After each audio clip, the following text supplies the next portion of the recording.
It was always a rare moment when Jagger had time to himself, especially while outside. He sat in his car just outside the Wilton Company HQ and ran his fingers through his hair. Ovell Henry was dead, and Jagger discovered the body. The Walton Company would never know that Jagger was the one who tipped the guard off to what had happened.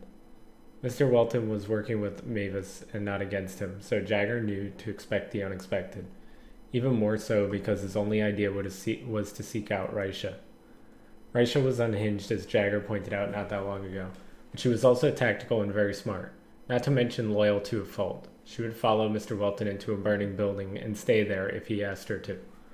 Jagger understood that going into HQ with the intention of accusing Mr. Walton of working with Mavis to Rysha was borderline suicidal, but now one of his friends was dead and he needed answers. Ovell Henry was just a normal man, someone that Jagger met long before he started working for the Walton Company, and way before he was famous. Ovell was his mentor and helped him get his interview with the Walton Company. Whenever times got hard or Jagger didn't know what to do, he would go to Ovell for answers or at least some advice to point him in the right direction. After discovering the truth about Mr. Walton and Mavis, Jagger had many questions that needed answering and was unsure if approaching Rysha about them was the answer. Unfortunate for Jagger, and even more unfortunate for Ovell, he would not find those answers from his usual spot. Jagger got out of his car and stared at the building of the Walton Company HQ. He put his car keys in his pocket and made his way to the front door. Remembering his conversation with River after returning from Seva, he put his mask on to keep up appearances. He made his way to the front counter. "Mr. Jagger," said the receptionist. She had a big smile on her face. "How can I help you today?" "Hey, I need to know what floor Lady Rysha is on." Jagger lifted up his mask just enough so the receptionist could see him smile. "Anything for you, Mr. Jagger." The receptionist typed in a few things on a computer in front of her. "According to this, she's on the roof." "The roof?" Jagger's confusion was hidden by his mask. "Thank you." The elevator ride to the top floor was one of the longest of Jagger's life. Not just because there were many, many floors to the HQ of the Walton Company, but because he had no idea why Rysha would be on the roof. Somewhere that high up and dangerous was the last place Jagger wanted to confront Rysha, especially when making accusations about her favorite person in the universe.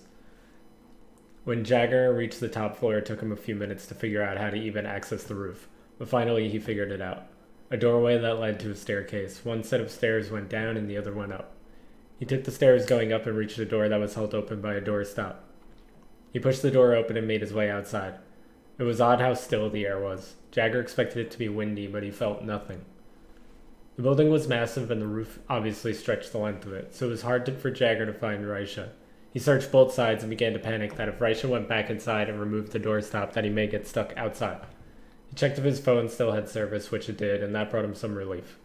The panic and anxiety returned, however, when he saw Rysha standing near the front of the building, dangerously close to the edge. Stillness or not, Rysha's long orange hair swayed back and forth. Jagger prepared himself mentally for engaging with Rysha. He was always terrified of her mask, and he knew when she turned around he would see it. He thought it best to call out to her from afar so as not to startle her or inevitably himself. He removed his mask before doing so, just in case she thought he was being hostile if he kept it on. "Rysha," he said. As she turned around slowly, he noticed she was not wearing her mask. Since the day he joined the Welton Company and every time he saw her on television prior, he had never seen Rysha without her mask on. He assumed she was disfigured, had a scar, or was just not good looking, but none of the above were true. Rysha was beautiful. "Are you all right?"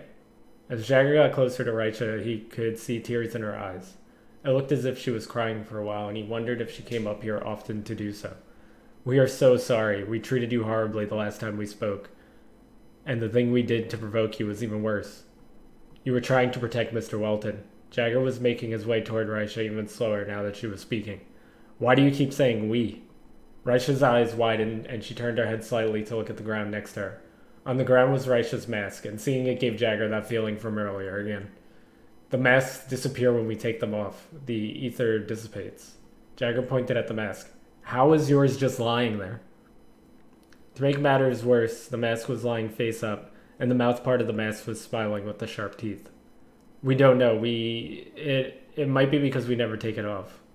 "Does it speak to you?" Jagger stopped walking forward and thought it best to keep his distance. "Did it tell you to kill Eleanor?" No, we're not crazy." Rysha's voice got louder, and Jagger put his hand out to try to calm her down. "We're not." I'm not saying you're crazy. You're not crazy. I'm just trying to understand. Help me understand. Jagger took another step toward Rysha slowly.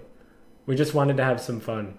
We realized that the cost of someone's life and at the cost of potential leverage was probably not the best way to go about it. We realize that now. Rysha looked down at the mask as if it would back her up. It's not like Chris stopped us. He helped us. How can it be wrong if Chris helped us? Chris is... Kristoff. You know, Kristoff, the gargoyle. Rysha looked at Jagger like he was crazy, but Jagger had never heard of anyone calling the gargoyle by his real name. Kristoff seemed fitting for him. The gargoyle will realize he made a mistake at some point also, and hopefully make better decisions because of it. Jagger took another step forward. Is the mask why you killed Ovell? Ovell? Rysha looked at the mask again as if it would fill her in. That name isn't familiar to us. When you use the mask, Rysha, when you take it off, do you have memories missing? Or are you always present for what's happening? We're always there together, Rysha said. Always. Then you would know if you killed someone else other than Eleanor. Rysha nodded a few times. Just throw him off the roof already, a voice told her. Rysha looked back at the mask. Just throw him off. Rysha tried her best not to shake her head or say no so she wouldn't give Jagger the wrong idea. Been here all morning. I believe you, said Jagger. I think you should try keeping the mask off for a while, Rysha. You would probably raise more money at the charity events than for Mr. Walton. Okay, said Rysha. Throw him off, the voice said again. No, Rysha yelled at the mask. Jagger took a few steps back. It was just a suggestion. Jagger watched as Rysha didn't stop staring at the mask. Alright, I'll leave you two to it. Jagger walked away until he knew for sure he was out of Rysha's sight, then rushed to the door from which he had entered. The thought of kicking the door crossed his mind, but he figured Rysha had enough problems and left it. Jagger made his way down to the lobby, and when he stepped off the elevator, he saw numerous guard officers standing by the receptionist who pointed him in the direction of Rysha earlier. The gargoyle was standing against a nearby wall, and River was there speaking to Captain Fair. What's going on here? Jagger walked up and noticed Corey next to Captain Fair. He did his best not to acknowledge her. Jagger, you're under arrest for the murder of Ovell Henry, said Lieutenant Conda. Two guard officers approached Jagger and began to handcuff him. Jagger didn't resist. Did you really kill this man? Asked River. Jagger laughed. In that moment, he noticed he forgot to put his mask on after leaving the roof. The Walton Company employees and visitors were all staring at him. You know better than that, River. I would never kill anyone, especially not Ovell. Go with them for now, said River. I'll get you a lawyer. Don't say anything. Jagger pulled his arm away, but the cuffs were already on. When I get back, we need to have a chat. I look forward to it, said River. I'll have you out by the end of the day. Don't be so sure about that, said Captain Fair. Let's go. Wait. As River spoke, the water flowing through the cracks in her mask started to flow a bit faster, especially around her eyes. I know you from somewhere, River pointed at Corey. I just can't place it. Corey raised her arms yet again to remind someone about her constraints in Seva. I'm not that important, she said.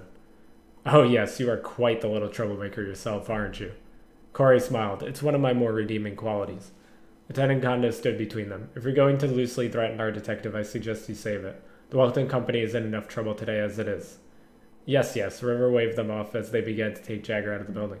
See you soon, Jagger.